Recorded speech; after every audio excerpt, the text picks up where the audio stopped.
winter festival, sometimes the needs for having halal meat in America. Is that Okay, good point. Meat is not a necessity in Sharia. And in the old days, most Muslims used to eat meat if they were wealthy, middle class, once a week on Friday. And if they were poor, on the Eids. Why do you think we sacrifice on the Eid? It's to give people that all year have not had meat. So traditionally the Muslims were literally semi-vegetarian. The Prophet was, technically, the Prophet ﷺ would go under that category. He was not a meat eater. Most of his meals did not have meat in them. And the proof of that is clearly in the Muwatta when Sayyidina Umar says, beware of meat, because it has an addiction like the addiction of wine. And the other hadith, in the Muwatta, there's a chapter called Bab al-Lahm, the chapter of Lahm, chapter of meat. Both are from Sayyidina Umar. And Umar, during his Khilafah, prohibited people from eating meat 2 days in a row. He only allowed them to eat every other day, and the Khalifa has that right to do that.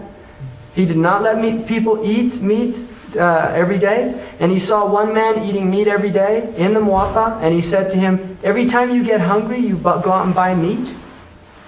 Right? In other words, every time your nafs wants meat, you go out and buy it.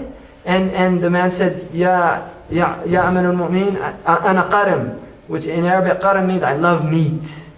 He's a carnivore. He loves meat. And Sayyidina Umar said that it would be better for you to roll up your tummy a little bit so that other people can eat.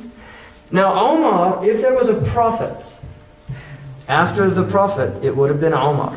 And that is really verging on prophecy, that statement. Because if you study modern meat industry, you will find out that a lot of the famine in the world is a direct result of the overconsumption of meat in countries like the United States and Canada and Europe.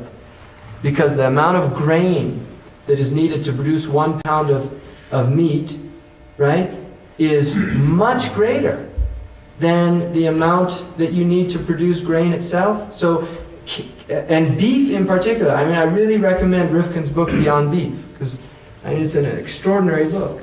It's interesting. Baqarah is also, chapter of the Quran. Kill the cow, because beef eating societies are, just have massive impact on the environment, on natural resources, on all these things. And traditionally, the Muslims were not cow eaters.